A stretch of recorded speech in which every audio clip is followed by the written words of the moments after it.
Hello everyone, and welcome. I'm excited to kick off today's presentation on advanced sentence structures using modals. Today, we'll explore how to enhance your writing and speaking with more complex and nuanced sentence constructions. We'll look at different modal verbs and how they can help you express possibility, necessity, and ability more effectively. So, let's dive in and discover some powerful tools to improve your language skills. Now, let's take a closer look at how we use different modal verbs with the past participle, V3, to express various ideas about the past. First, when we say subject must have V3, we're talking about a strong possibility that something happened in the past. For example, she must have forgotten the meeting suggests that I believe it's very likely she forgot, based on the circumstances. Similarly, they must have reached home by now indicates a high certainty that they are already home. Next, we could have V3. This is used when we're talking about a missed possibility, something that might have happened but didn't, or we're unsure if it did. For instance, he could have won the competition means he might have won, but we're not certain. Or, I could have helped you earlier implies that I had the ability or opportunity, but I didn't. Then there's should have V3, which we use to express regret or give advice. For example, you should have informed me suggests I wish you had told me. Or, they should have prepared better indicates that their preparation was lacking, and it would have been better if they had done more. Finally, might have V3 is used when we're uncertain about what actually happened. For example, she might have taken the wrong train, shows that it's possible but not confirmed, and he might have misunderstood the message, indicates some doubt about his understanding. All these forms help us communicate different shades of certainty, regret, or possibility about past events. They're really useful tools for clarity and nuance in our English conversations. Now, let's take a look at some useful structures for talking about different kinds of situations in the past. First, we have subject plus would have plus V3. This is used when we want to imagine a result that didn't actually happen. For example, I would have supported you means I didn't support you, but I'm imagining what I would have done if things had been different. Similarly, she would have succeeded with practice, suggests that her success was possible if she had practiced more. Next, we have subject plus can't have plus V3. This is used to express that something is impossible to believe happened.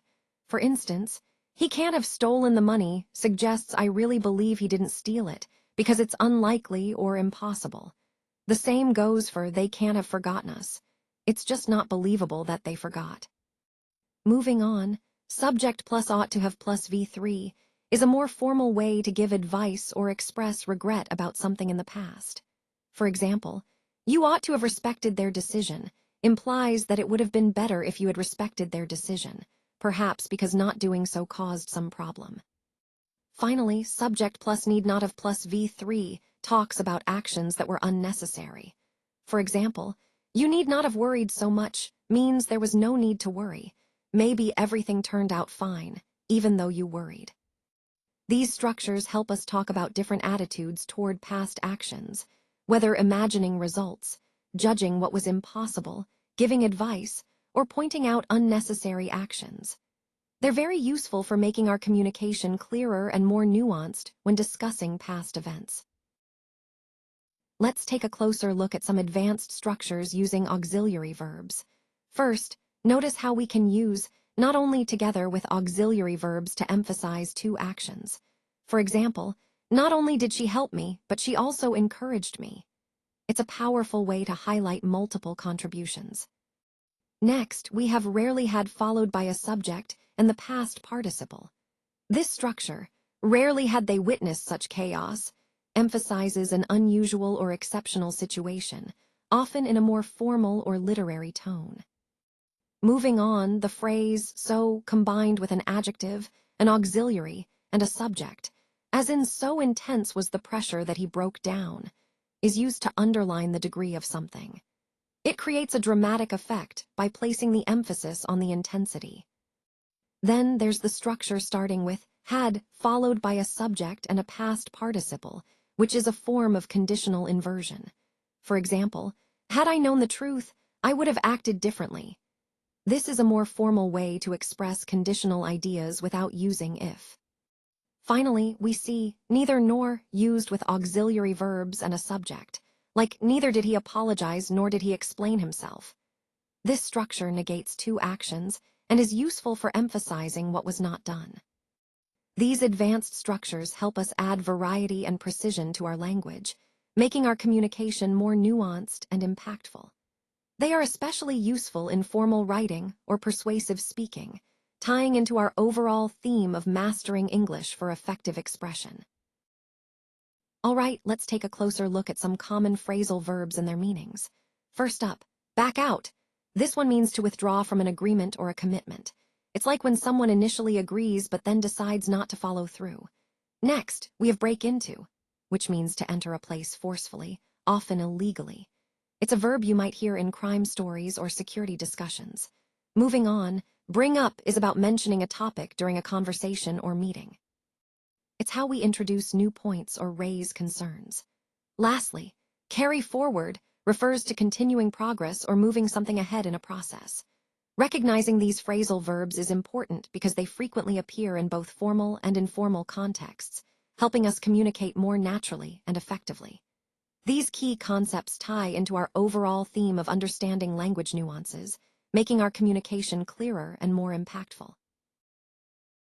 Now let's take a look at some common phrasal verbs that you might encounter or use in everyday English. First up is get over, which means to recover from something, like an illness or a difficult situation. It's about moving past a problem and feeling better again. Next, we have hold up, which means to delay or slow down progress.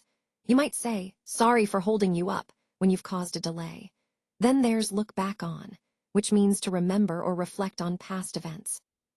It's often used when we think about experiences or lessons learned.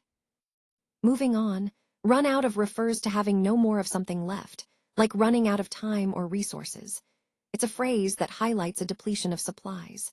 Take on means to accept responsibility or a challenge. For example, when someone says they're going to take on a new project, they're agreeing to handle it. Turn against indicates becoming hostile or adversarial towards someone or something, often in conflict or disagreement. Lastly, wear away describes something gradually disappearing or eroding over time, like the effects of weather on rocks. All these phrasal verbs are important because they help us express complex ideas in a more natural, conversational way. They also connect to the overall theme of understanding how language evolves and how we communicate nuanced meanings effectively. Imagine a businessman sitting alone in his office late at night, surrounded by a mountain of files. This scene really captures the essence of dedication, but it also highlights something crucial about perception. When we see this image, we might think about the commitment and hard work involved, but it also prompts us to consider how our environment shapes what we perceive.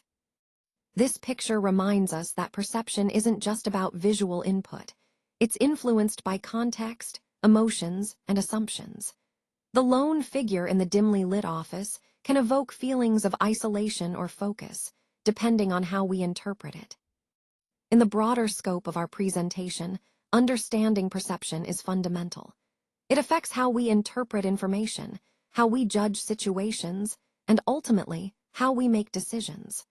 Recognizing the power of perception helps us see beyond surface appearances and understand the deeper layers of communication and behavior.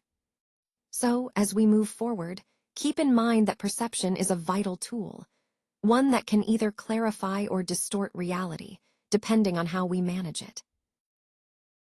As you can see in this image, the man sitting alone in the office appears to be mentally exhausted and deeply frustrated. You can tell he's been working nonstop for hours, given how many files are scattered across the table. The atmosphere is quite tense and emotionally heavy. The silence in the room is so profound that even the ticking of the clock feels uncomfortable. It's likely he received some disappointing news earlier that evening, which is reflected in his expression. Something highly complicated must have happened recently. Despite feeling overwhelmed and emotionally drained, he still shows a remarkable level of determination to complete his work. This scene really highlights the intense pressure professionals can face and the resilience needed to push through difficult moments. It ties into the overall theme of perseverance and dedication in challenging circumstances. At one point, I noticed he was checking his phone repeatedly, almost as if someone had suddenly pulled out of a crucial agreement. You could see the worry on his face, like he was afraid the entire project might fall apart. Rarely have I seen him in such an unpredictable situation before, but what stood out to me was his resilience. Instead of panicking or giving up, he chose to carry on with his responsibilities, staying calm under pressure. Even though he looked exhausted, there was still a flicker of courage in his demeanor. I think that reflects a core idea we've been exploring, that ambitious people often face tough moments, but it's their ability to push through those challenges that ultimately leads to success. Arvind had always been an extremely ambitious person. For years, he had worked tirelessly to build his company from nothing. However, success had recently begun to feel painfully complicated. One stormy night, he remained alone in his office reviewing important documents. He must have spent nearly 12 hours working continuously. Papers covered every corner of the room, and exhaustion was clearly visible on his face. Earlier that day, one of his business partners had suddenly backed out of a major contract. Not only did the decision create financial problems, but it also threatened the future of the entire company. Arvind felt deeply frustrated, yet he refused to lose control. Rarely had he experienced such an unpredictable crisis before. As thunder echoed outside, he quietly looked through old project files. He couldn't help but reflect on the years of struggle that had brought him this far. This night exemplifies how even the most ambitious entrepreneurs face moments of intense challenge and uncertainty. It's a reminder that resilience and perseverance are crucial, especially in the toughest times. At one moment, I almost felt emotionally devastated. I started to question whether I had made one wrong decision after another, whether I had trusted the wrong people along the way. It was a moment of doubt and fear, where I wondered if everything might completely fall apart. But despite the immense pressure, I remained determined. I realized that courageous people don't succeed because life is easy. They succeed because they learn to get over failure and keep pushing forward. Then suddenly, my phone rang. It was another investor, and they had agreed to take on the project. I sat silently for a moment, unable to believe the good news. Slowly, the fear and tension began to wear away. That difficult night taught me an unforgettable lesson. Even in the darkest situations, things can change unexpectedly if you refuse to give up hope. This story reminds us all that perseverance and hope are key in overcoming challenges. And no matter how tough things seem, better days can come if we stay resilient. Thank you so much for your attention today. I really appreciate you taking the time to engage with this content. I hope the information shared has been helpful and insightful. Remember, the key points we discussed are crucial for understanding the overall theme of this presentation. If you take away anything, I hope it's the importance of applying these concepts in real-world scenarios. Once again, thank you for being such a wonderful audience. I look forward to any questions or discussions you might have.